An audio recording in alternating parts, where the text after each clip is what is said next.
boa noite a todos.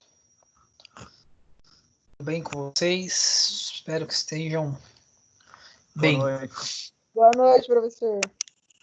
Boa noite, tudo bem? Tiago, tudo bem? Tranquilo? Beleza, tudo em ordem. Então tá bom, meu rei. O pessoal tá chegando aí, mas a gente já vai iniciar, né? Então, vamos lá, mais uma aula de fundações, tá? Eu disponibilizei o material no Teams e também no Drive, tá? Eu vou começar a disponibilizar bastante material no Teams também, porque ele também é considerado a plataforma nossa, né? Oficial, tá? Então, vou compartilhar a tela com vocês aqui para mostrar onde é que você encontra o seu material, tá? Então, aqui tá o seu Teams, nossa aula de hoje, né? Você vem aqui nas suas... Deixa eu voltar aqui. Equipes, tá? Às vezes você tem esse botão equipes aqui, alguma coisa assim, que você entrou. Assim, isso daqui é todas as nossas aulas, tá vendo? É os links das aulas, tá? Então, lá a gente vai disponibilizar um material por aqui também, tá? Então, você vai entrar dentro da aula aqui, ó, fundações, tá certo? E aqui tem as postagens, o nosso link da nossa aula que está sendo hoje, né? E temos aqui os nossos arquivos, tá vendo? Olha lá, o material da aula tá aqui, tá? Não sei se o de vocês abre dessa mesma maneira, tá? Era para abrir pelo menos, né? Mas se não abrir não tem problema. Eu continuo fazendo da forma convencional, postando no Drive e também vou começar a postar por aqui também. Tá legal? Professor, o Drive para mim talvez seja melhor, porque por essa plataforma aqui eu não tenho esses acessos. Ah, vocês não têm, né? Eles falaram que o aluno aí tá no Teams. Ele no Professor, no lateral aí eu também não tenho. a gente entra como convidado, professor, não está, acho que, registrado. Aí, quando registra, que tem, acho que, essas configurações aí do lado. Entendi. Perfeito, então. isso mesmo. Não, tranquilo. Então tá bom. Então não vou nem mais me atentar aqui tanto pelo Teams, né? Porque até a gravação das aulas ficam dispostas aqui também, né? Então a gente tem que mandar o link das aulas para vocês também, né? Então entrar aqui nossa. Isso, Deixa eu abrir aqui nossa.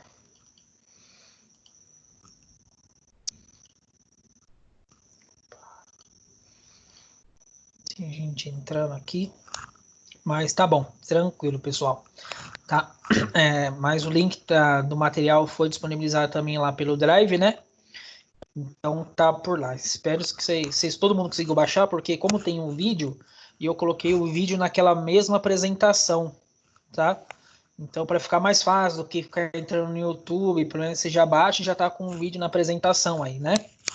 Vocês só fazem o acompanhamento, tá legal? Então... O Felipe, você postou uma aula gravada em Fundações com data de ontem, né? De 15/4. Mas eu também não consigo abrir. Ele pede um cadastro corporativo. Então o vídeo do próprio Teams não tá deixando vocês assistirem, né? Foi da aula de ontem, que você fala de pontos. Eu pelo menos não consegui. Ele pede um cadastro corporativo. Tá. Eu também não consegui. Também não, professor, é isso mesmo. Tá vendo? Então eles falam para gravar por ali, que vocês têm acesso e tudo mais, e realmente vocês não têm acesso, né? Entendi, eu vou dar, Negativo, então vou professor. avisar. Entendi, então eu vou avisar a coordenação, porque eles falaram pra gente que vocês têm acesso, entendeu? Quando você grava, eles falam, grava pelo Teams para ficar gravado. Então na tela aqui eu coloco aqui para gravar, né? Vocês estão vendo aqui, ó? Coloquei para gravar e fica gravado no Teams aqui. Então vou ter que disponibilizar isso de outra forma para vocês, né? Entendi. Então, sabe uma coisa? E eu acessei o Drive aqui. A gente envia por e-mail, professor. Deixa eu ver aqui. Então eu vou acabar gravando da forma convencional que eu fazia antes, que eles pediram para gravar pelo Teams. mas eu acho que eu vou gravar pela forma convencional, então, aqui. Aí eu, igual que nós estávamos fazendo, e time que se Ô, mexe. professor, eu acessei o Drive aqui e eu não consigo visualizar essa aula na pasta de fundações. Calma aí. Tá na 3.1 sessão. Eu consegui baixar o slide. Eu vou te caminhar, Thiago.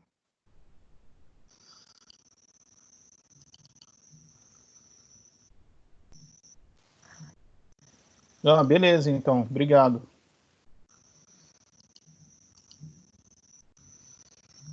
Drive. Fundações. Aqui, ó, Thiago. Fundações, aula 16 de abril.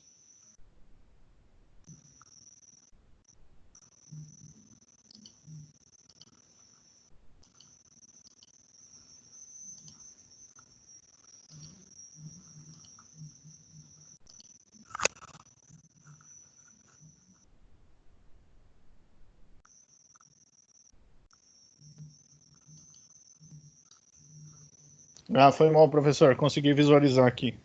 Tava olhando, mas acabei não vendo.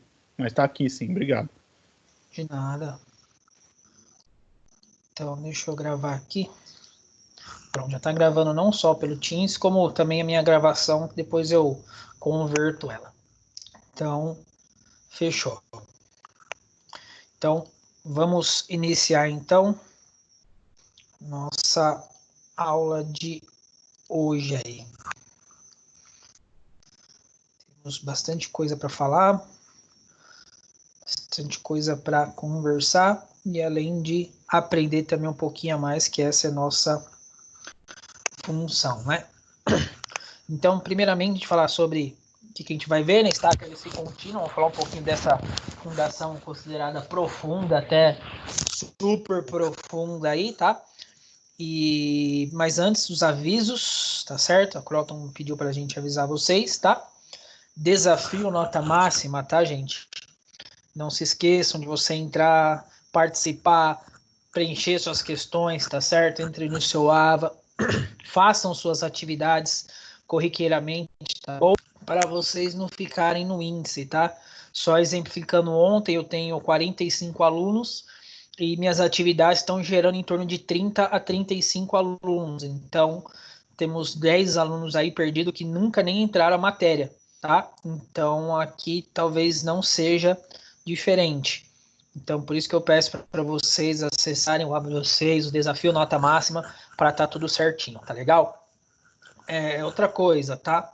A avaliação vai ser semana que vem, né? Então vai estar disponível lá a avaliação.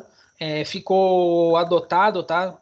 Mudaram vamos dizer, as informações e chegaram num pleito que vocês terão 24 horas para fazer cada das avaliações, tá?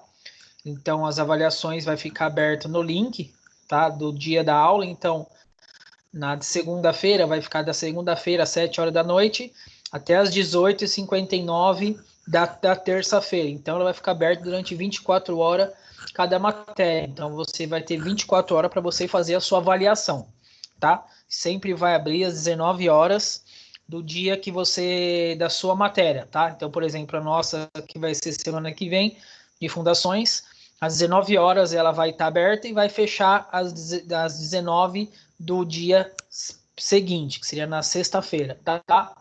Então você vai ter um bom tempo para você fazer sua avaliação, se não der tempo à noite, de dia, aonde se você estiver, você consiga dentro de 24 horas parar pelo menos 3 horinhas ali no máximo, nem isso, né, garantido, né, para você fazer as avaliações, tá legal, pessoal? Então... Ô, Felipe, mas a gente vai poder logar uma vez só, é isso? Isso. Quando você logar lá, você loga e faz a sua prova, tá? Vai ter mais o período que você vai ter para você fazer 24 horas. Você pode até logar e deixar lá aberto, 24 horas se quiser, entendeu? Que vai estar logado lá e você vai estar efetuando a sua avaliação. Tá legal, pessoal? Ah, entendi. Não tem um tempo tempo máximo para você ficar logado para fazer essa avaliação nesse período de 24 horas? Não, eles não falaram nada referente a isso, Fê. Não sei se o site fecha, alguma coisa assim, mas pelo menos o que eu andei vendo, não. Tá? Então você... Porque quando a gente está fazendo os exercícios do AVA, se você está logado, de repente sai, vai fazer alguma coisa, quando você volta, você vai continuar, ele pede para você logar de novo. A massa que você fez tem mais chance de fazer mal para você que esse músculo. Ah, sim, mas no AVA é outra forma, né? Aí vai ser a plataforma se fosse do Teams aí, né? Então, ele não tem um tempo assim, vou dizer, corriqueiro. Até onde eu vi, não tem não. Eu até mesmo já deixei aberto um bom tempo aqui e não aconteceu nada. Ele não tem um cronômetro assim que fecha, tá? Fica aberto lá. Então, só tomar cuidado. Ouvir alguém e usar seu computador e fechar depois, entendeu? Mas toma só esse cuidado. Não. Tá bom, então. Tá legal? Então vai ficar aberto, todas as matérias vai ficar aberto 24 horas. Então foi uma normativa feita pela instituição para garantir o quê? É aquele, vamos dizer assim, estamos tentando impactar pessoas que têm algum problema. Pô, cheguei em casa, não estava sem internet, vou perder a prova, estava sem luz. E eu acho que dentro de 24 horas já dá para sanar quase todo esse tipo de problema, né? Mesmo que você, pô, tô sem internet, tô sem alguma coisa, você consegue, vamos dizer assim, se deslocar ou compartilhar a internet celular para fazer a sua prova, porque não é um link gigantesco, né? Apenas uma página, então é bem simples, não consome nem internet, muita internet assim, até pelo próprio celular. Então você pode responder não só pelo celular, como também pelo computador, tá? Então a plataforma aceita você responder pelo celular também. Se você está sem com notebook, alguma coisa, você está usando mais o celular, você pode responder pelo celular. Ele abre tanto mobile. Tá? Ixi, Felipe, tá cortando todo o seu áudio.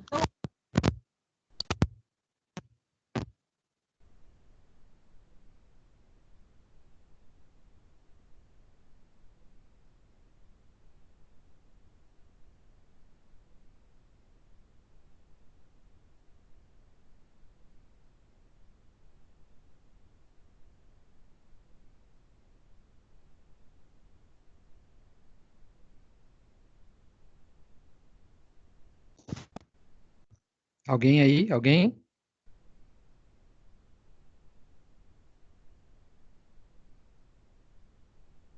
Eu tô com áudio. O professor não. Acho que caiu o Felipe.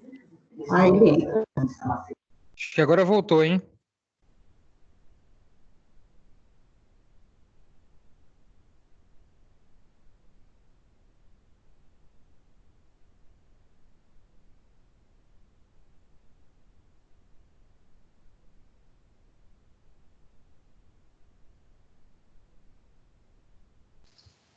Sem professor, hein? Acho que vamos sair todo mundo e entrar de novo. Acho que deve ter caído a internet dele. Provável, né? É verdade.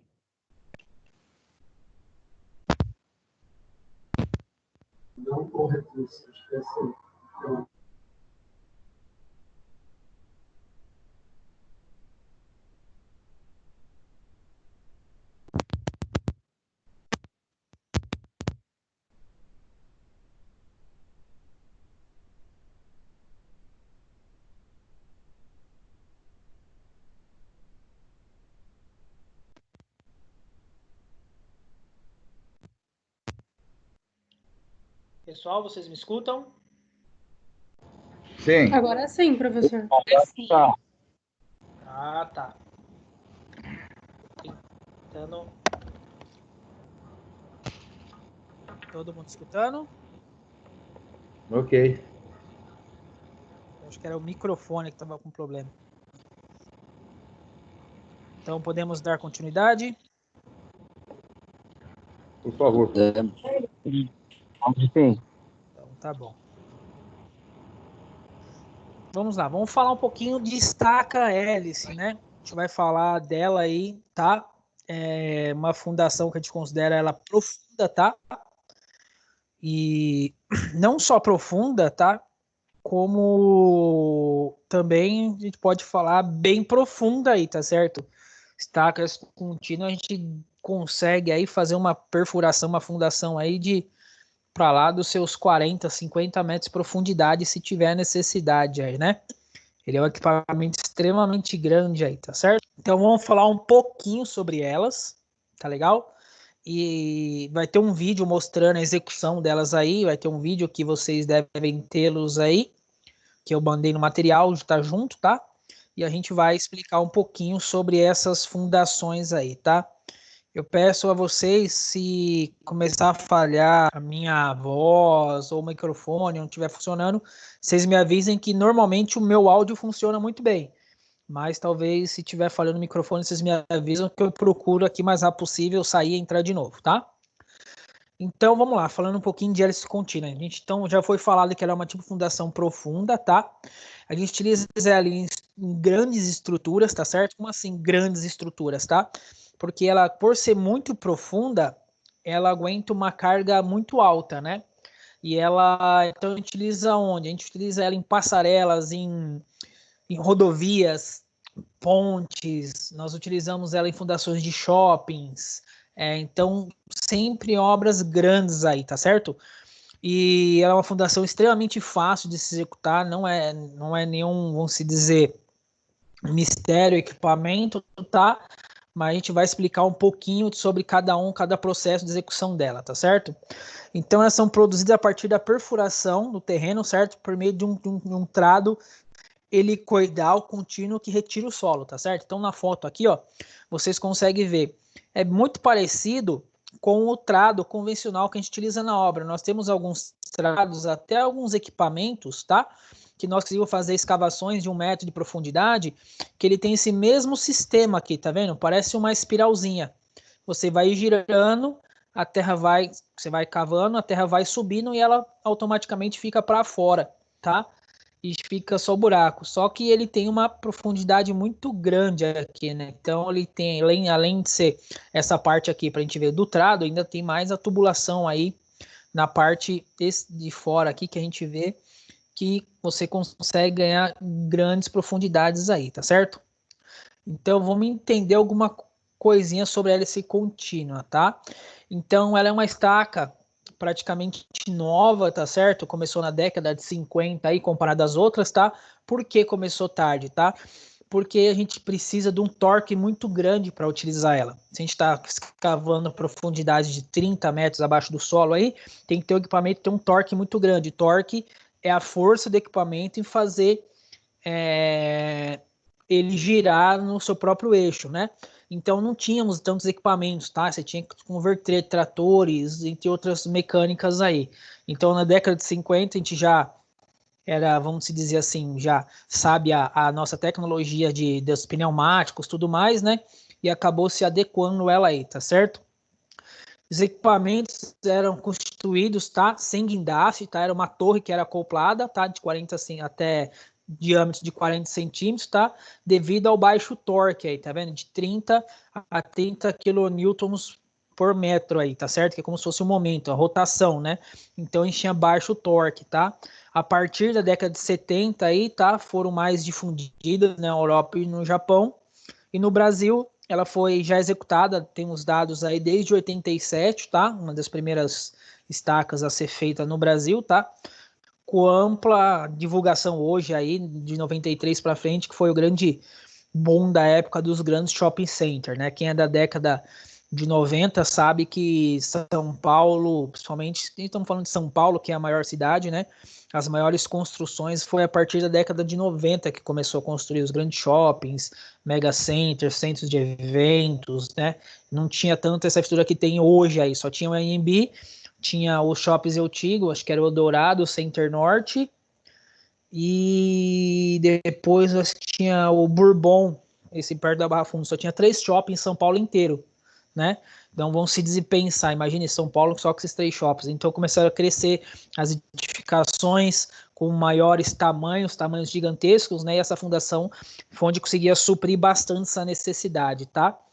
Então, hoje o equipamento, né, construído por perfuratriz, tá, com uma torre fixa, né, e adaptada a um trator, um PC, caminhão, tá certo? E tem um torque, ó, de 30, tá, ó, a gente tem uma torque de quilonewton, a gente tem um torque hoje de 40 toneladas força, tá? A gente consegue executar estaca até de 1,50 m de largura aí, tá certo? E estacas de profundidade até 38,5 metros, tá certo? Hoje você vai até mais isso daqui, tá certo? Esse equipamento é um equipamento muito parecido de furar poço artesiano. É praticamente quase o mesmo equipamento, né? Então tem poço artesiano que se é perfurado, tá? Com tubo, né? Com tubo de 100 milímetros, 100 milímetros aí, que vão a 60 metros de profundidade hoje. E é o mesmo equipamento, tá? Opa, passei muito aqui. Então vamos lá falar um pouquinho sobre a execução, tá certo? Da perfuração, tá? Esse equipamento, ele consegue ter uma boa mobilidade dentro da obra, tá certo? Ele tem, alguns estão em esteiras, estão sobre rodas, então tem vários tipos aí, tá certo? Então, a gente tem que garantir uma coisa, tá certo? Que tem que ter, que a gente chama o ato dele patolar, tá certo? Patolar é o ato dele tentar trabalhar no nível, tá certo? Ele não pode trabalhar inclinado. Por quê? A gente viu na primeira foto que essa hélice contínua aqui, tá vendo, ó? Ela tem que estar, ó, patolada, tá vendo, ó? Ela é muito alta, tá? Se você tiver em desnível disso daqui, isso vai dar uma inclinação e esse equipamento vai tombar, tá certo? E devido ao centro de gravidade dele tá bem mais aqui em cima, para ele tombar esse equipamento é muito fácil, tá? Então a gente tem que tomar cuidado nessa parte, né? O diâmetro também do trado, tá certo? Deve ser verificado, deve ser compatível, né, com o projeto. Então, o projeto, quem diz vai ser o geotécnico, tá certo? Que você tem a carga, vai, de 500 toneladas no seu bloco de fundação. No seu bloco de fundação, eu vou ter 6 estacas dessas, tá? Então, vai ser estacas de 150, de 100, enfim, tá? De que for denominado como seu projetista aí, tá certo? A haste adotada na ponta, tá? Fechadura da tampa recuável, também chamada de marmita, tá? Porque na tampa dele lá de cima, ele é oco naquele meio, tá certo? Aqui nesse meio aqui, ó, da hélice contínua, tá? Esse tubo aqui, ó, no meio, ele é oco, tá? Ele é oco por quê? Porque depois a gente vai utilizar esse mesmo equipamento para a gente fazer a concretagem. A gente da pita, tá vendo? Tem uma mangueira aqui, ó. A gente bombeia o concreto por dentro dele e ele vai soltando o concreto lá embaixo e você vai subindo devagarinho ele aí, tá? A gente já vai ver melhor explicado no vídeo aí, tá? A perfuração deve de forma contínua por rotação até a cota prevista, tá? Por isso chama hélice contínua, tá? É assim, o ideal, você sem trabalhar continuamente, sua estaca deu, 29 metros de profundidade, você iniciou os trabalhos, tá? A partir do momento que você iniciou os trabalhos, você tem que terminar até a profundidade daquela estaca, tá certo? E a sua concretagem, tá? Você não pode fazer um pedaço, fazer 10 metros, tira equipamento, volta mais tantos metros, termina no dia seguinte, ele tem que ser contínuo, sua perfuração, tá? Por que tem que ser contínuo? O próprio nome diz dela contínua, né? No caso, quando você está fazendo a escavação, tá certo? Se você pensa bem, na hora que você está entrando com o trado dentro do buraco, você está perfurando. Então, aquela terra está subindo pelo seu equipamento, tá? A terra está subindo por aqui, tá certo? Ele está entrando dentro do solo conforme vai afundando, tá? O que acontece? O seu buraco toda hora vai estar preenchida, tá? Então, muito dificilmente esse buraco da hélice contínua, ele desmorona dentro da sua própria estrutura, dentro da própria perfuração. Por quê? Ele sempre vai estar com uma massa cheia dentro dele, ou vai ser a massa da própria terra, tá certo? Solta aqui em cima, ou na terra aqui em cima, ou aqui embaixo você vai ter sua hélice dentro do buraco, tá? Então, ele é muito difícil dele desbarrancar o próprio buraco lá dentro, então fica uma estaca mais correta, tá certo? Tá? E a execução da estaca só inicia quando todo o concreto estiver na obra também, tá certo? O ideal é se sua estaca exige um caminhãozinho de 3 metros cúbicos aí de concreto, então quando você sabe que o caminhão já saiu da concreteira ou esse concreto está próximo de chegar, tem essa confirmação, você começa a executar esse serviço e também tem que terminar no prazo do concreto não vencer também e você conseguir descarregar ele, tá certo? E a concretagem, como é que se faz a concretagem dessa estrutura aqui, tá certo? Então, o concreto é bombeado dentro daquela haste, tá certo? Que a gente viu aqui, tá? Ele é oca, então conforme for concretando, isso daqui vai girando, a terra solta vai saindo para fora, tá certo? Uma equipe lá fora vai puxando também, tá? E você vai erguendo conforme o seu concreto vai atingindo as cotas aí, tá certo? O preenchimento, tá? Então tem que ser o concreto bombeável, tá certo? Então a ponta da haste é fechada por uma tampa, tá?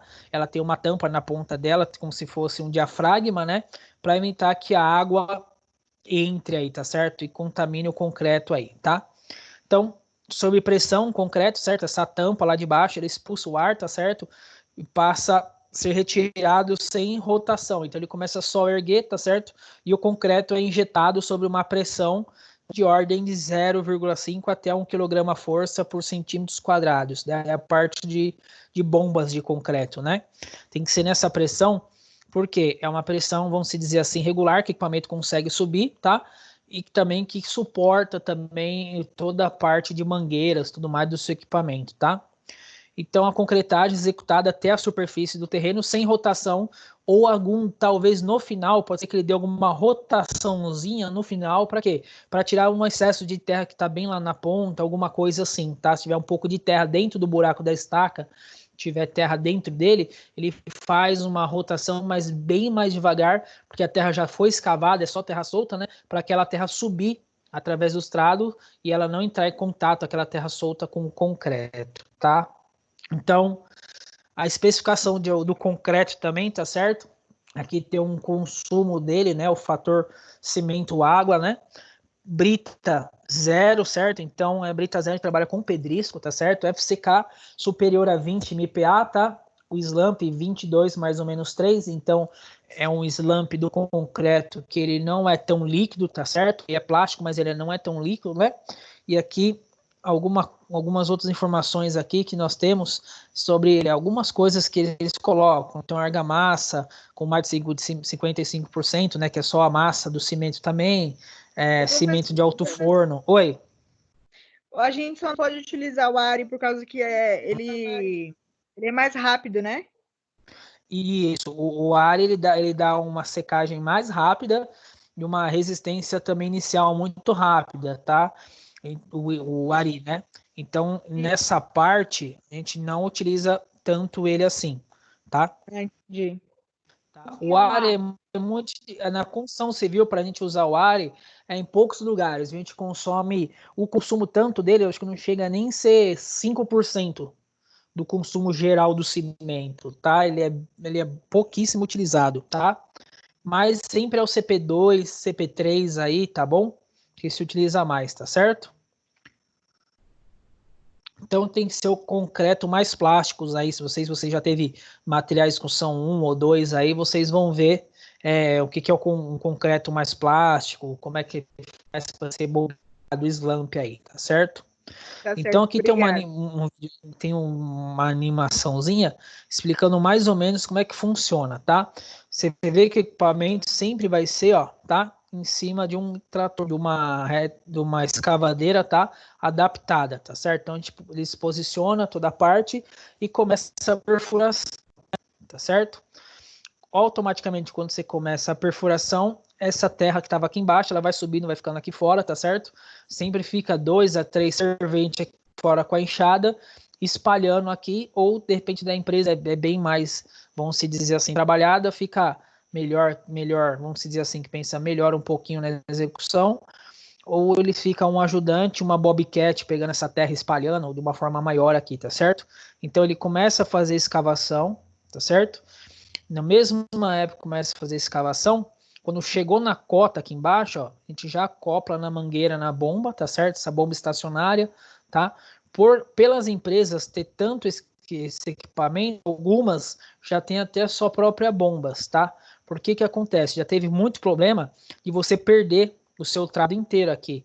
A concreteira vem, tem uma bomba específica dela aí, ele injeta uma pressão maior ou menor e causa entupimento aqui, ó, nesse trado. Esse trado de acesso contínuo aqui, isso daqui deve custar quase um carro zero para popular, uns 20, 30 mil aí, para fazer a substituição dele. Então, algumas empresas, tá, que eu já trabalhei, eles mesmos já têm esse equipamento, são deles, e eles mesmos já compram até a bomba da concretagem. Então, você não precisa nem alugar a bomba na concreteira, eles mesmos já têm. Por quê? Porque ele regula certinho a pressão para não prejudicar o equipamento dele. Por quê? Outra coisa, um fato, né? O caminhoneiro chega, o concreto tá atrasado, ele tem mais uma viagem para fazer, então os caras jogam o concreto aqui na bomba, manda o responsável da bomba dá um torque maior, aí vai e rompe todas essas mangueiras, estoura a ponta, tá? Então tem que tomar cuidado nessa parte aqui, mas normalmente o encarregado da empresa que faz essa parte de fundações aqui, ele sempre tá junto aí, tá? Então a gente começa, você vê que é a mesma haste, né, ó, a mangueira dela só não tá acoplada aqui, chegou aqui embaixo, você acopla, e você começa a concretar, e você começa a subir conforme vai concretando aqui, tá certo? Então aqui ele vai exercer uma pressãozinha, na hora que exercer a pressão, aqui tem tudo computadorizado, tem todos os dados lá que fica pro operador, tá certo? E ele vai subindo e vai concretando, tá? Após a concretagem, tá certo? A gente instala a armação, tá certo? Quando termina a concretagem, então a gente pega como se fosse a gaiola, né? E coloca essa ferragem depois e faz uma sustentação com uma madeira, alguma coisa assim, através desse cabo, para ela não afundar no seu concreto de vez, tá certo? A sua armação não necessariamente, pelo menos eu nunca trabalhei com a armação dessa estaca total, com 36 metros. Eu nunca trabalhei com ela inteira armada, sempre eu já trabalhei com ela, os últimos 7, 8 metros armado aqui certinho e com armação, tá? E no final a estaca fica acabada. A gente consegue reparar aqui ó, na animação, é uma animação, mas ela fica bem próximo disso, tá? Se fizer um corte, tá? Por quê? A estaca tem um diâmetro, tá certo? Ele não tem uma vibração, você sabe que o momento tem aquele, a vibração dele é mínima, né? Então você vê que ela fica de uma forma mais retinha aqui dentro, tá? Ao contrário da Strauss, que a gente viu semana passada, né? Semana passada a Strauss, a gente vai puxando a tubulação e tem lugar que eles dão aquela desviada, ele entra um pouquinho mais para dentro. Então aqui é uma coisa bem mais controladinha, tá? Fica uma estaca bem melhor, por isso que a performance dela é melhor também, porque ela entra perpendicular, que é o solo certinho, 90 graus, então sua dissipação de forças fica melhor aqui, tá? E pela minha internet, com certeza o vídeo não vai passar, tá? Desse braço solo aqui, fundações especiais, tá? Mas na apresentação que eu mandei de PowerPoint para vocês, tem o vídeo, tá? Vocês baixaram a apresentação? Conseguiram baixar lá no Drive? Eu baixei, professor, mas Eu não tá consegui, abrindo, não.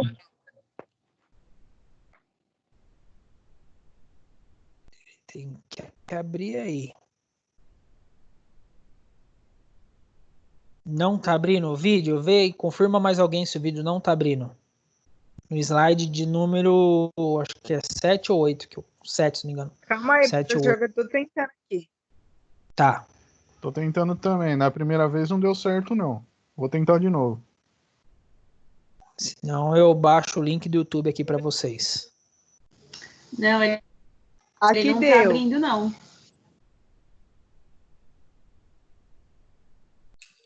Que não abriu. Não abriu?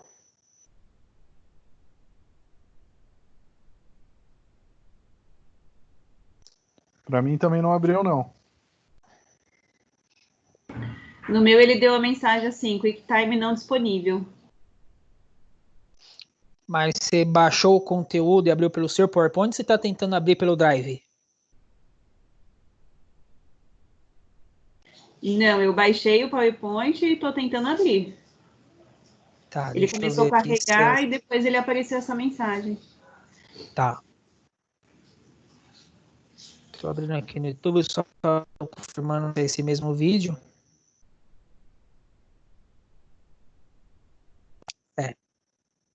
Já achei o link aqui.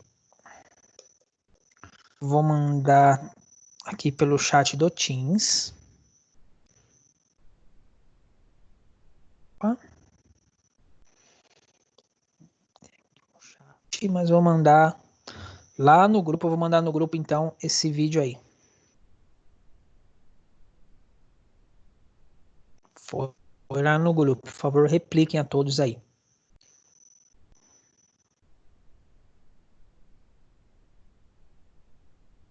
Ô, professor, só um help aí que eu acabei de chegar na sala. O que tá acontecendo aí mesmo? Tô mostrando a apresentação, mandei um link no grupo agora do vídeo da como é que funciona uma hélice contínua. Ah, beleza, então. Vou lá no grupo lá pra abrir. Valeu, professor. Quem abriu me fala, consegui e tal, pra mim ver se tá tudo certo aí.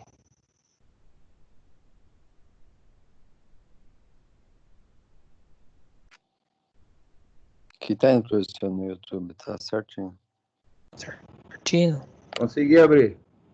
Conseguiu? Então, tá. Quando vocês forem aí começarem, eu explico como é que é o vídeo, tá?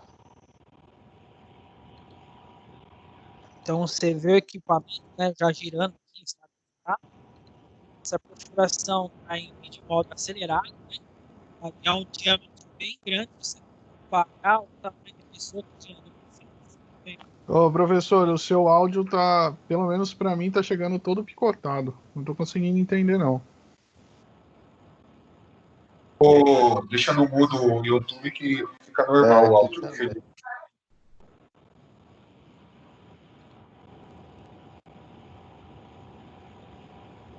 O vídeo não explica nada mesmo, não fala nada, é só mostra, tá? Então, ele faz a escavação, você vê que o diâmetro dessa estaca é um diâmetro de 150 aí, tá certo? Então fica essas pessoas trabalhando em volta, sempre tirando essa terra, no caso tem uma escavadeira para auxiliar, né, ó, a retirada, tá vendo? Porque é muita terra, né? E ela vai fazendo a penetração, ela vai fazendo a escavação, aí ela sai um pouco, ela volta lá dentro para escavar um pouquinho mais, para tirar a terra solta, né? Deixar vocês verem no vídeo aí nessa parte da escavação. E ó, você vê na esquerda ali que o caminhãozinho já tá ali, ó, só aguardando.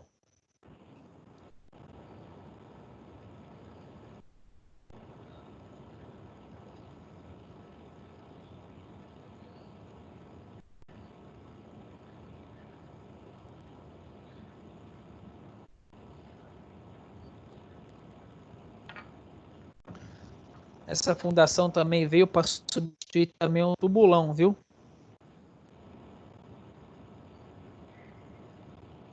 E aquela já concretou, na verdade. O caminhão tava ali, já tava bombeando e concretando. Já botou a Ah, eu já cheguei a ver isso aí lá no centro de Guarulhos já, hein, professor? Uns prédios feitos assim já. E esse daqui Professor, não é não tem armada, porque não problema de tirar os resíduos terra assim no concreto? Não entendi. Não tem problema assim, ter problema de mistura tipo terra, resíduos lá dentro do concreto? Não, porque na hora que ele sobe, Thiago, ele sobe concretando. Então, olha lá no vídeo a continuação. Ah lá, a armação tá descendo agora. Eles armaram sim essa estaca. Então, quando ele vai perfurando lá, você vê no segundo parte do vídeo lá no final, ele mostra a outra estaca no fundo sendo escavada, né? Então a terra já sai para fora, tá? Automaticamente. Deixa eu pegar outro vídeo aqui que mostra até um pouquinho melhor.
Tem um vídeo aqui, mas ele é extremamente grande.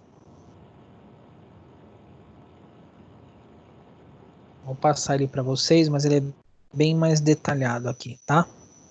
Tô mandando o link lá no grupo também, tá? Do segundo vídeo.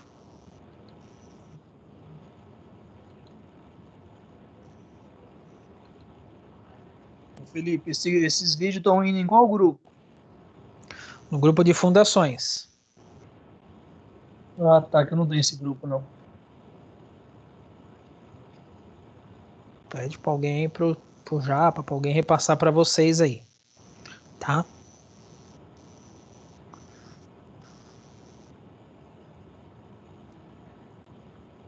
Quem está precisando aí, professor? O Josimar tá precisando. Você não tá no grupo, não, Josimar? Deixa eu ver lá. Não, tô não. Qualquer coisa. Vou jogar no grupo da civil lá, nossa, do 10º. Beleza.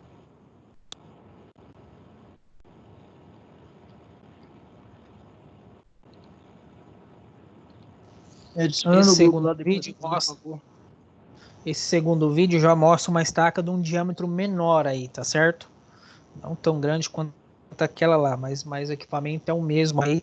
Mostra bem mais o processo, bem mais próximo aí, tá?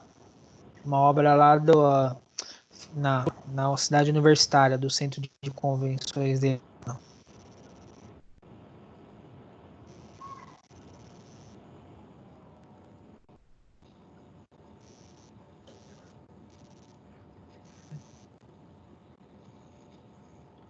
Mandei lá, Josimar.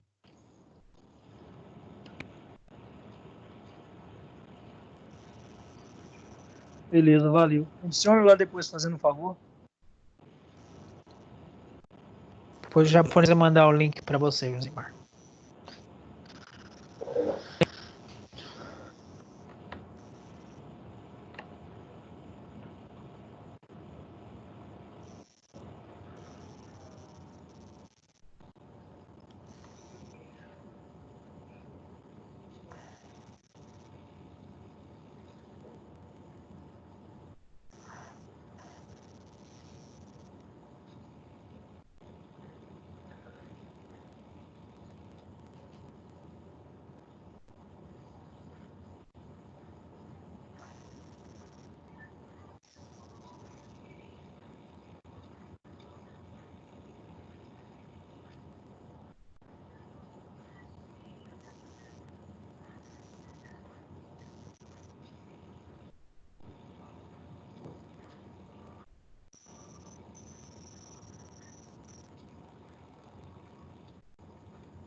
Professor, e o ritmo de perfuração é esse mesmo? Ele vai mais rápido, não vai? O primeiro vídeo tá acelerado, o segundo já tá mais normal, tá? Aham. Mas ele é considerado uma função. Não entendi. Ele é uma fundação considerada rápida de se executar, viu? Ah, tá.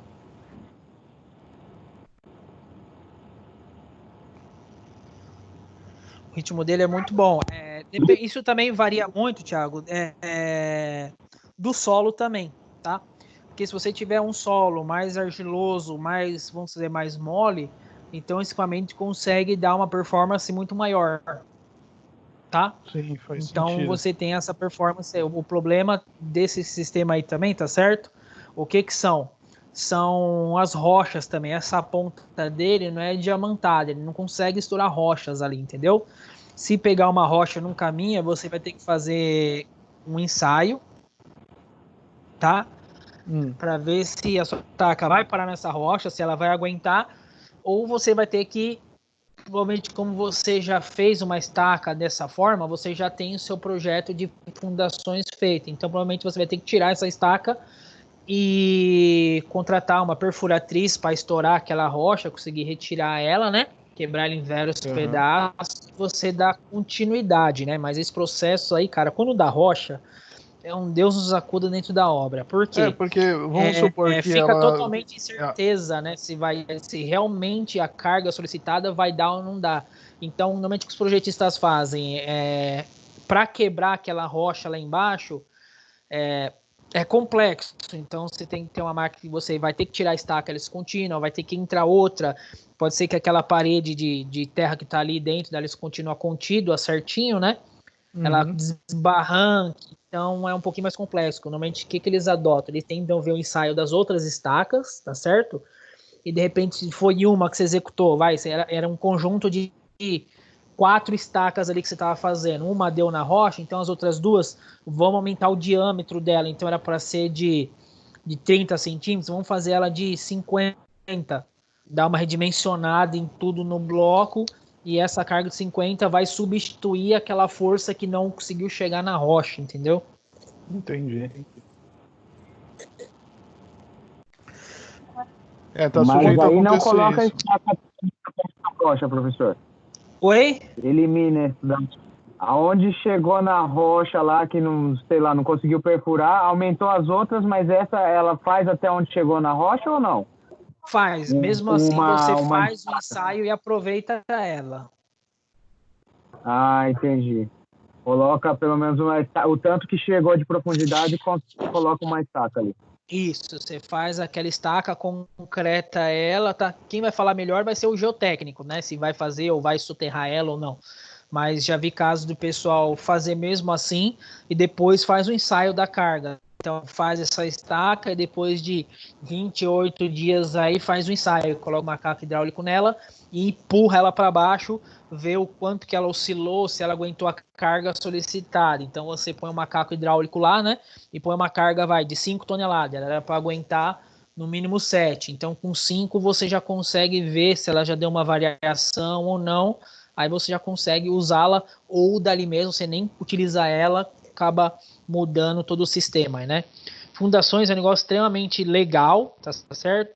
Mas é muito, vamos dizer assim, no achômetro, tá? Como a gente viu nas primeiras aulas, nós temos a sondagem, né? Só que a sondagem você faz em vários trechos da sua obra, você não faz exatamente no furo da sua fundação, né?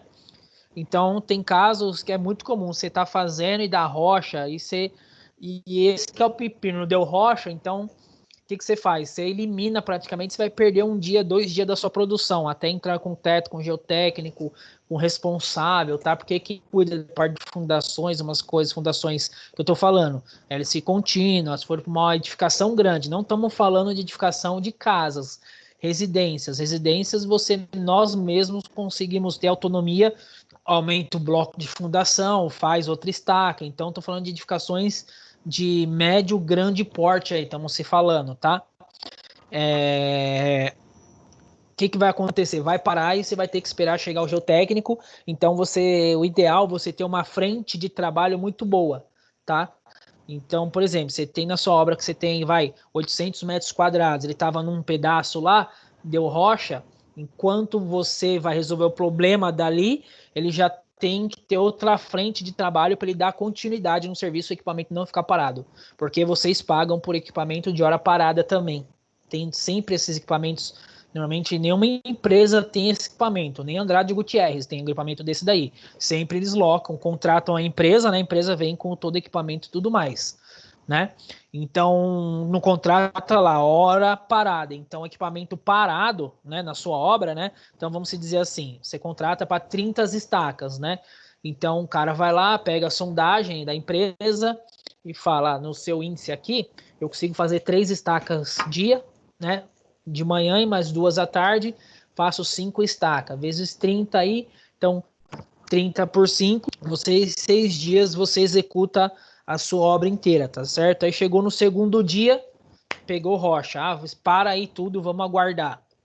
Então todo contrato tem a hora ósseo da máquina, então você vai pagar por hora parada. Então você tinha fechado o contrato de 30 mil, mas tem sempre essa parte no contrato de hora parada. Então você vai pagar os mesmos 30, que é das estacas ser executada, mas você vai ter um aditivo de hora parada de equipamento. Então, na parte, vamos dizer, da gestão, da logística da coisa, nós engenheiros temos que pensar muito nessa parte aí, tá? E poucos engenheiros pensam nessa parte. Por quê?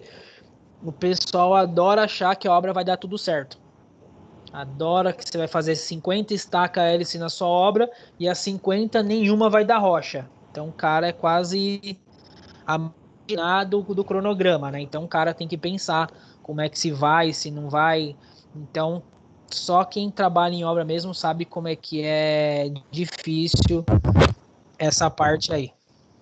Fora, professor, que essa estaca, ela precisa de um espaço, né, grande, porque a máquina é muito grande, ela tem a mobilização dela na obra é muito difícil, dependendo se o local for pequeno e for necessário o uso dela. Isso. Tem isso também, né? Então, você tem que ver toda a logística do quê? De você conseguir executando e não atrapalhando as outras partes da obra, né? Então, a entrada, saída desse material, e você vê que normalmente ela vem no caminhão prancha, que a gente chama, esse prancha aí do segundo vídeo que entregou ela. É até um prancha pneumático, né? Um prancha que ele abaixa até a frente dele para o equipamento descer pela frente, né?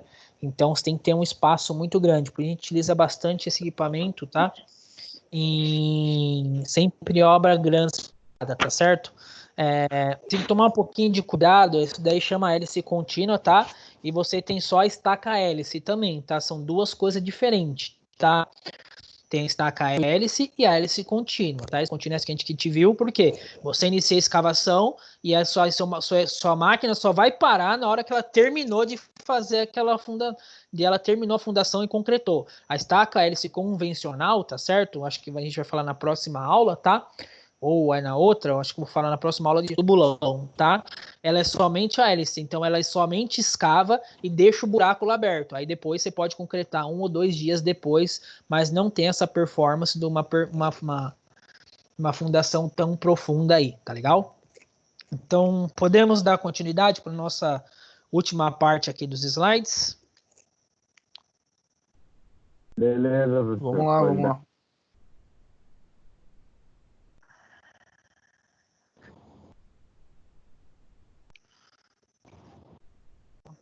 Aparecer na tela de vocês aí me avisa, né?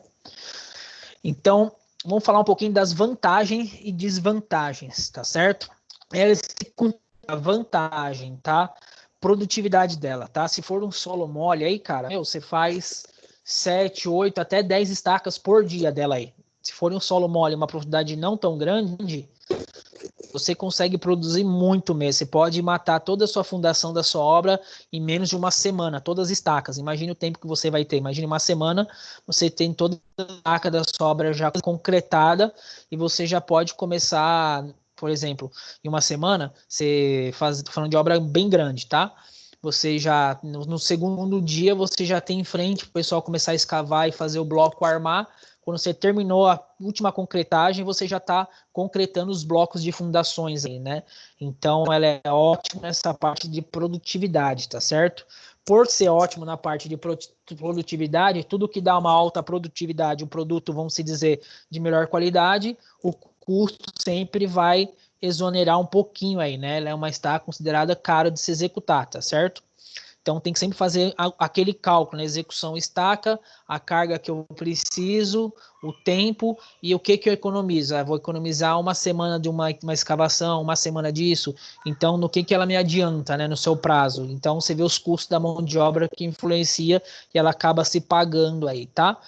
Alta capacidade de carga, então, igual que eu falei, o ideal mesmo é para obras grandes aí, pontes, viadutos, shoppings, arranha-céus, tá? Então, a capacidade de carga dela é muito alta, tá certo? A ausência de vibrações, a gente viu porque ela é escavada, né? Então, aquele trado vai girando, então não temos problema com vizinhos, tudo mais aí, tá certo? Mas, normalmente, quando se utiliza esse tipo de obra assim, sempre já vai estar em subsolo, né? Sempre, como ela é uma estaca de alta capacidade, então, hoje, 90% dos shoppings, edifícios comerciais, sempre 3, 4 subsolos para baixo, né? Então, ela vai sempre estar numa cota bem lá embaixo, entrando na sua obra, né? Dependendo como é que for aí, tá? Você tem um controle muito bem do equipamento, da profundidade também, por quê? O seu equipamento, ela tá ligado com o equipamento que tem a opção de você ter ele todo monitorado por computador, tá certo? Então você sabe quantos metros realmente sua estaca perfurou. Então você consegue saber realmente quantos metros for perfurado, tá? Então penetra em camadas mais resistentes até o limite do trado. Então o limite não é nem tanto a nossa resistência, tá? A resistência do solo, não estamos falando de rocha, tá? Porque a gente viu que o trado ele faz um torque lá de mais de 2 toneladas força aí, né? Então o limite vai ser maior, é o tamanho daquele trado, tá certo? Aquele trado que a gente viu ali, ele é até pequeno, tem alguns mais finos aqui que dá quase o dobro daquele lá do vídeo, tá? Então procura imagens na internet que vocês vão ver bastante isso daí, tá? Então, desvantagem, tá?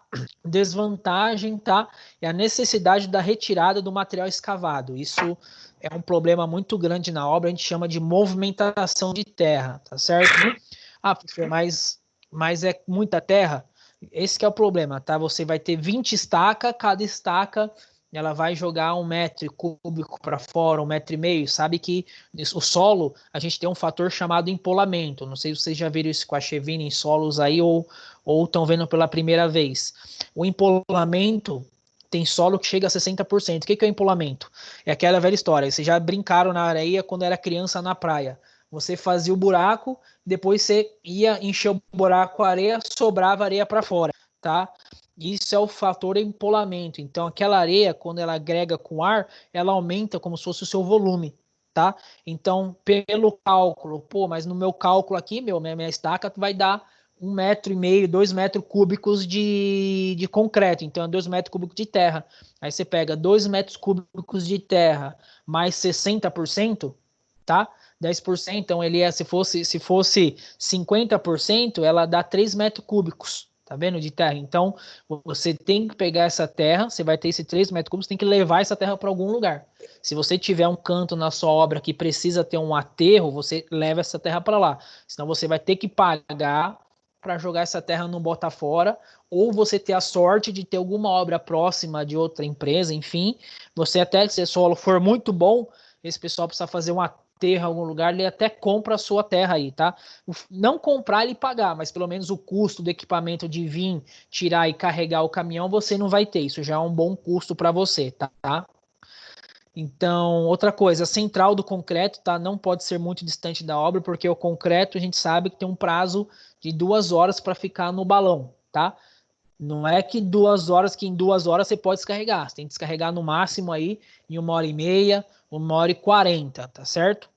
Então, esse prazo da concreteira, vocês têm que ver bastante com ele e falar, ó, quando chegar o caminhão, a gente começa a escavar porque é muito rápido, tá? E esse que é outro problema também que eu falei da rocha. Imagina você tá com um caminhão lá, aí começa a escavar, o caminhão já tá lá aguardando, né, certo? Porque essa estaca demora meia hora, 40 minutos para ser escavada aí. E chega lá, pega uma rocha. Aí tem um problema que você tem um caminhão cheio de concreto e equipamento que não vai escavar. Então você tem que ter alguma alguma outra estaca próxima que você consiga executar, ou algum lugar, senão você vai acabar perdendo esse concreto, você vai ter que pagar por ele, mesmo não utilizando, ele vai voltar para a usina, tá? Isso é coisa muito corriqueira da vida do engenheiro, a briga de usina e tempo e concreto, tá? É preciso um terreno que esteja plano, que a gente viu o tamanho do equipamento, né? Se ele estiver muito irregular, para ele tombar aquele equipamento chega a ser considerado até fácil, tá? Por isso que ele anda bem numa velocidade bem reduzida aí, para não ter problema algum, tá? E aqui tá a parte pesada, aqui tá o custo alto na mobilização do equipamento, tá?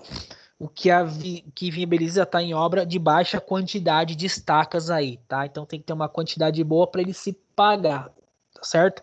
Então, por exemplo, se fosse aquela obra que a gente viu no vídeo lá, fosse numa bate-estaca para executar, então pelo tamanho, o diâmetro daquela estaca, então no mínimo em volta tem umas 3 estacas ou 4 estacas ali batidas, tá? Na mesma profundidade quase, então de 18, 20 metros aí. Então, o tempo para ele fazer aquela estaca ali, ele ia gastar praticamente um dia inteiro somente para fazer aquela mesma quantidade, que é um furo, só um furo de 150, daquele tamanhão, é a mesma coisa que eu colocar várias estaquinhas de 50 ou de 30 dentro dele, tá? Então, eu ia gastar um dia para estaquear, sendo que aquilo que me foi feito em meia hora, 1h30 ali no máximo.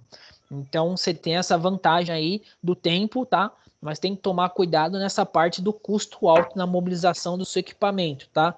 Então, isso daí é para quem for trabalhar com obra de shoppings, pontes, rodovias, obras bem grandes, porque o custo dela é muito alto. Eu tive o prazer de trabalhar com ela na estação de trem lá de Grajaú. Foi executado nesse sistema aí de hélice contínua, só que a estaca de hélice contínua lá não era de 150, lá de 1,5 m. A gente estava usando a de 150, né? 150 milímetros, que a gente chama de 150 centímetros, de 150 milímetros, né? De 15 centímetros lá, mais fininha. Você trabalhou também, né, Marcos? Você falou, né? Trabalhar não, né, professor? Eu tive a oportunidade de ver uma, né, em execução. Isso. Ah, tá. Você vê que é um equipamento que, meu, é só o ruído do trator, não tem uma vibração, não tem nada. É uma obra bem limpa aí, né? Félix, você já viu isso daí no Rodoanel, Félix? Teve lá estaca contínua ou não? Eu acho que é que eu já peguei quase na última parte que você estava falando. Uhum. Teve esse. Qual que é exatamente a estaca contínua que você está falando? Esse daqui. Olha o vídeo na imagem aí na tela. Peraí, não tô. Ah, tá, peraí. Seria a segunda? Esse mesmo estilo de máquina aqui, é o mesmo Ah, tá, sim, né? é a Fundesp e...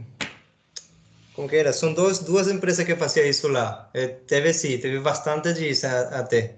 Bastante estaca disso. Então... O que você estava falando está certíssimo, porque movimentar essas máquinas tem um custo muito alto mesmo, porque inclusive se vai mexer o sol, na máquina não consegue passar, por exemplo, se tem alguma rua já asfaltada ou coisa assim, no caso aqui, por exemplo, da Fernando Dias, tinha bastante estaca por um lado e outro lado também, né?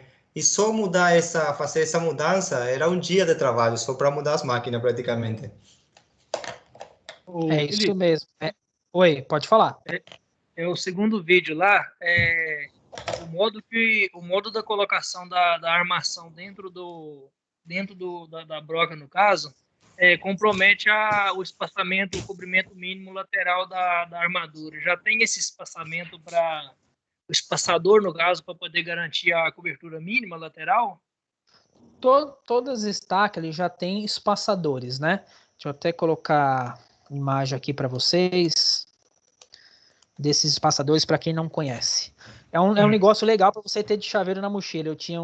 Eu trabalhei com espaçador na obra e eu tinha uns 3, 4 de chaveirinho na mochila. O pessoal perguntava: meu, o que você gosta na sua mochila aí? Deixa eu compartilhar a tela com vocês aqui. Porque lá a máquina pressiona, parece que tem risco de não ter a cobertura. Sim, ela acaba correndo esse risco, sim. Opa, cadê? Ah, entrou outra coisa aqui na tela, calma.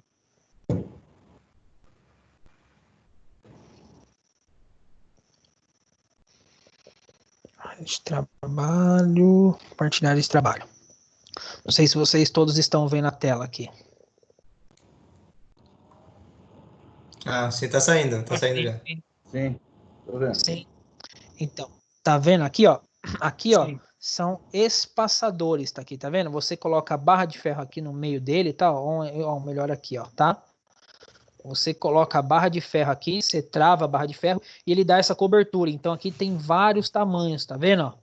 Então tem de 2, que dá 2 centímetros, 3, 4, né?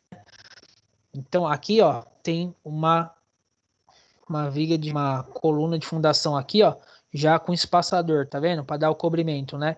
Na verdade, o Josimar, quando você vai colocar ela, meu, não tem como você garantir nem porque você vai colocar ela dentro do concreto, você tem que fazer uma pressão. E aquela pressão, tá certo? Quando você exerce ela, esse plastiquinho ele solta, ele quebra, é uma coisa complexa. Não tem um material ainda que se faça que resiste tanto, tá? São esses daqui. Então nós temos aqui, ó, alguns exemplos, espaçadores. Esse daqui é exemplo do espaçador cadeirinha para laje, para dar a cobertura da laje que a gente calcula em concreto, aquele cobrimento, lembra? Aqui, ó, 3 centímetros. Então é plástico. Esse até resiste bem. Mas esses das laterais, eles já tem alguns que já é assim, ó, tá? Ó, alguns espaçador que você faz o quê? Você faz como se fosse um molde com concreto, tá? Com os arames, como se fosse um pote de requeijão. Você concreta ele e trava ele na lateral, você faz com arame. Então ele até dá uma resistência maior aí, tá certo? Ó. Olha ele aqui, tá vendo? Como se fosse um pote mesmo, né? Você concreta ele para dar essa cobertura aí, tá? Mas mesmo aqui você vai mexer, isso daqui é um arame, então isso daqui pode ser que solte, vire. Então não tem uma coisa assim, vamos dizer... Garantido. Aqui, tem foto melhor. 100% garantida, tá? O ideal é ter o cobrimento mínimo, tá? Mas toda a armação ali, igual o cara pressionou, ela vai tentar ficar no meio ali, tá certo? Mas pode ser que tenha... Por isso que na estaca, até você faz ela armada até um pouquinho menos aí, para você conseguir ter um cobrimento até mais decente aí da sua estrutura, tá? Aqui mais uma foto aqui, ó. E o espaçamento quando? Sempre ou são em casos extremos? Queria entender a utilização dele. Sempre você tem que utilizar o espaçador, tá? Por quê? Todo concreto, por essa imagem, deixa eu pegar uma imagem um pouquinho melhor para explicar para você. Deixa eu ver. Até mesmo o pessoal que já fez concreto comigo para conseguir entender um pouquinho melhor, tá? Deixa eu ver esse daqui. Aqui, por exemplo, tá? Nós estamos vendo uma coluna aqui, tá? E aqui tem um espaçador, tá vendo? Que ela tem um espaço aqui que ela vai dar para o ferro não ficar perto da parede, tá certo? Perto da forma do concreto que isso daqui já deve ser a forma, tá? Porque tem que ter essa parte do concreto aqui que vai estar aqui, tá certo? Entre o ferro e a minha esquerda aqui até chegar na minha forma, ela não tem uma função, vamos se dizer, 100% estrutural. A função dela ali, ela vai ter uma certa função estrutural, mas a função dela é de fazer o quê? Um cobrimento nesse aço, tá? Porque a gente sabe, se deixar somente o aço aqui, ele vai entrar em corrosão, com a chuva e tudo mais. Então, você tem que ter esse cobrimento mínimo, tá? E a norma fala que o mínimo, por exemplo, é de 3 centímetros para concreto de vigas, lajes, tá? Vigas são 4, lajes são 3, tá? Isso dependendo do quê? Do ambiente. Por exemplo, de uma casa é 3, tá certo? Só que imagine você vai ser projetista, você foi projetista de um galpão que vai construir ácido sulfúrico, ácido ascórbico, vai ser uma química que vai fazer ácido, certo? Imagine aquele vapor de ácido vai relar na sua estrutura, isso não tem como ser evitado, não é verdade? O vapor. Então você vai ter que fazer o quê? Você vai ter que dar um cobrimento maior para evitar daquele ácido chegar na sua armação, tá? Então o cobrimento é exatamente isso daí, é cobrir o concreto que vai cobrir o aço, tá? O aço tem que ficar numa altura mínima ali para ele trabalhar, ela tem a função estrutural dele, e o concreto ter sua função estrutural dentro do pilar aqui dentro dele inteiro, e o cobrimento para cobrir esse aço para não deixar corroer. Consegui explicar? Sim. Consegui, eu entendi agora. É porque eu participei de uma obra, mas eu não me recordo. Eu fazia outra parte na obra, né? Mas tinha as estacas de hélice lá. E eu não me recordo de ter visto espaçamento nas armações. Por isso que eu perguntei. Então, normalmente até fundações, algumas pessoas até não colocam. Por quê? Como ali, ele, como você viu no vídeo, ele vai ser entrado por pressão. Vai entrar um caminhão, um trator, vai erguer aquela fundação e vai jogar ela lá dentro. Então, esses plásticos aqui, se você pegar na mão, se apertar, ele mesmo amassa. Então, você não vai conseguir deixar ele no local, entendeu? Porque a pressão da máquina e do concreto, até o próprio peso do aço, já vai empenar ele inteiro. Então, o que vai mais é do pessoal, na hora de deslocar, tentar colocar esse aço o mais centralizado possível, tá? Tá, entendi. Mas é necessário o uso dele, né? Mas aí acontece N motivos, entendi. Acaba acontecendo isso daí, sempre vai acontecer isso daí, tá?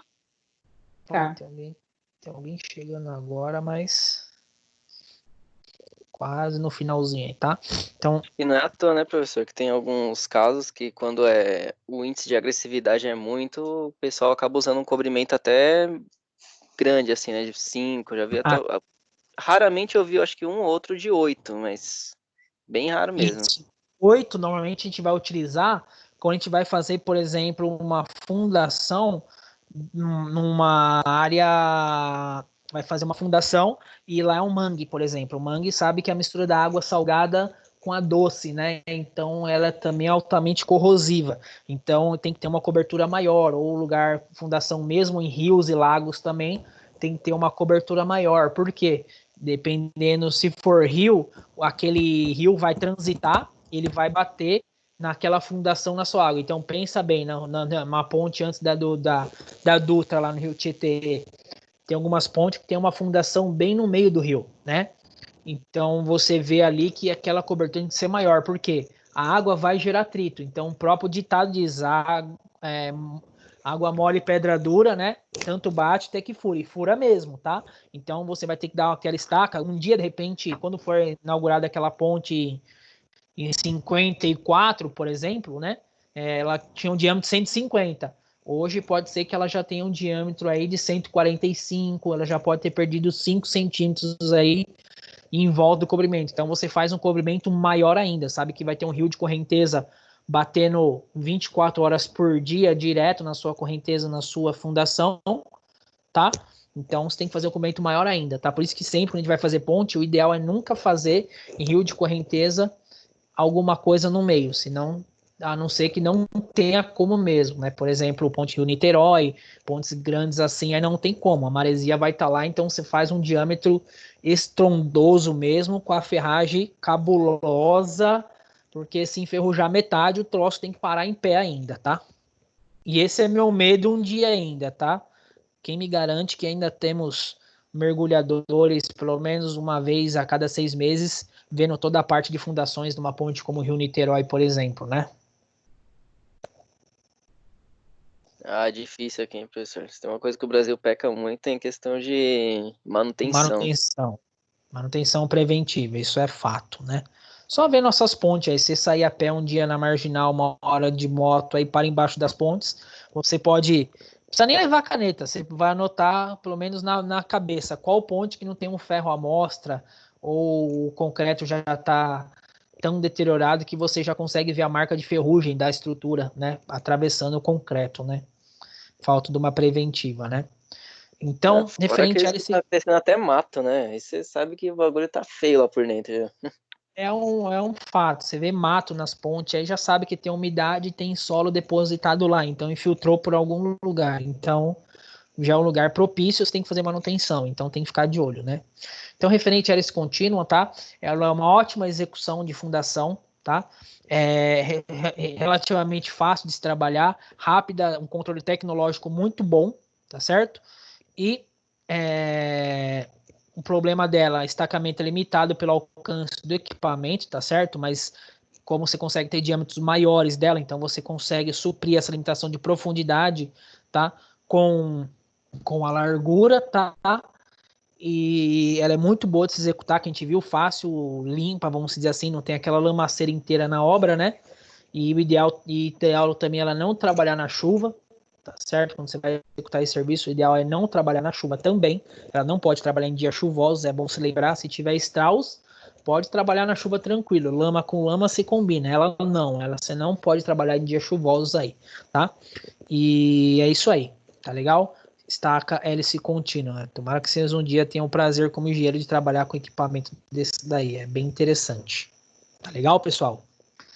Espero que vocês tenham gostado da nossa aula de hoje. É bom que essa parte de fundações está sendo trazendo uma aula mais voltada bem para a prática, né? Nem tanto na parte de dimensionamento, porque o curso até não prevê tanto isso daí sim, mas o ideal é sempre você ter visto pelo menos quase, a intenção minha é mostrar o curso, e o do curso também, mostrar que essas fundações, pelo menos entre elas, as usuais de mercado, vocês terem visto todas, porque um dia, quando chegar na sua carreira de engenheiro de vocês, você pegar um projeto, vai estar determinando que tipo de fundação, você vai lembrar da nossa aula. Não, eu nunca fiz, mas eu vi na aula do professor que era assim, assim, assim, e você acaba relembrando e você consiga executar de uma melhor forma aí, tá bom?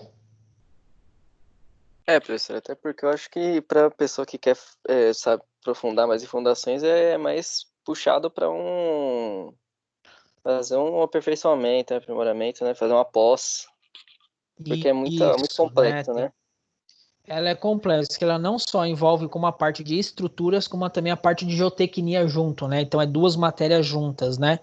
Mas é um mercado grande aí que tem, que sempre, vamos se dizer assim, para quem vocês que saírem, né, eu indicaria fazer uma fundações hoje em uma pós ou um mestrado em fundações, devido ao que hoje as obras a gente está vendo que cada dia mais a verticalização das obras, né, está sendo maior ainda. Então, quanto mais alto, maior uma demanda de carga, tá certo? E outra demanda que nós temos aí, todo mundo hoje praticamente que vai morar no apartamento, no mínimo ele vai exigir uma vaga de garagem, né?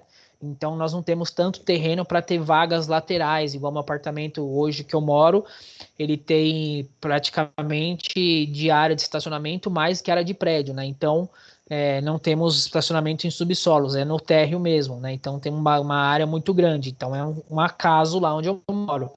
Mas hoje os prédios, 90% são entregues com prédios com estacionamento no subsolo, né? Então, futuramente, prédios terão, no mínimo, hoje a questão é uma vaga. Então, vamos pensar historicamente, de você pensar, até a década de 70, mais ou menos, 80, vamos se dizer assim, as casas eram construídas sem garagem, era só casas que eram de frente na rua, não tinha local para garagem, que era uma coisa tão fora, um carro era tão inacessível que a pessoa construía a sua casa e sabia que nem fazia garagem, que sabia que ele nunca ia ter acesso a um automóvel, né? Hoje não, cada vez temos financiamento e tudo mais, então cada um não só um carro, como os casais novos hoje, cada um tem um seu. E hoje um quesito de você comprar um apartamento está sendo isso daí, pô, vou comprar um carro e eu vou ter uma vaga de garagem e eu preciso de um carro e minha esposa também. Onde vai ficar esse outro carro? Na rua? Vamos ter que alugar uma vaga? Então, as construtoras já estão pensando em já ter cada apartamento com 2 vagas. Então, nisso, você vai ter que criar um terceiro, até um quarto subsolo aí. E vai precisar de fundações pesadas para esse tipo de estruturas, né?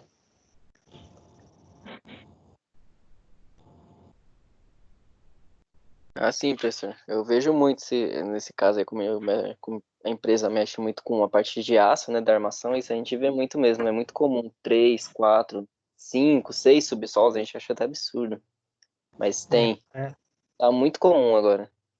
Tá muito comum, né, porque cara, hoje em dia, felizmente o brasileiro, o pensamento dele é ao contrário do mundo, né, se ele tem carro, ele quer usar, ele não, porque a gente não tem um transporte público eficiente, né, tivesse um transporte público eficiente, né, tivesse metrô por tudo, qualquer lado, você nem queria comprar uma casa com garagem nem nada, diferente do britânico, do pessoal europeu, que eles já compram casa sem garagem, sem nada, apartamento sem garagem, porque lá funciona tão bem o transporte público e quando ele quer viajar, ele vai na locadora, o preço do carro é tão irrisório que ele aluga um carro durante uma semana, ele pega e viaja, depois devolve sem um custo de nada, né? Então, nós temos essa cultura, então o ideal cada vez vai ser mais 2 carros, 3, enfim. Dependendo da classe social, então, do apartamento, obviamente o cara tem 3, 4 carros aí. Já tem apartamento que é 2 por andar, 1 por andar, que o cara tem 4 vagas na garagem. Cada dormitório tem direito a uma vaga, né? Então, já é comum. Tá legal, pessoal? Então, nossa blendezinha se encerra por aqui hoje, tá? Espero que vocês tenham gostado do conteúdo, tenham passado da melhor forma possível para vocês, tá? Eu peço para vocês, então, por favor, entrem no aba de vocês, façam o desafio nota máxima, preencham as unidades, tá certo? E lembre-se, semana que vem a gente terá a nossa avaliação, que vai estar lá no tópico 3.3, vai estar lá o tópico, lá o link da sua avaliação. Você tem 24 horas para fazer a sua prova, legal? Então passe essa informação pro pessoal, para os alunos que não vieram, tá?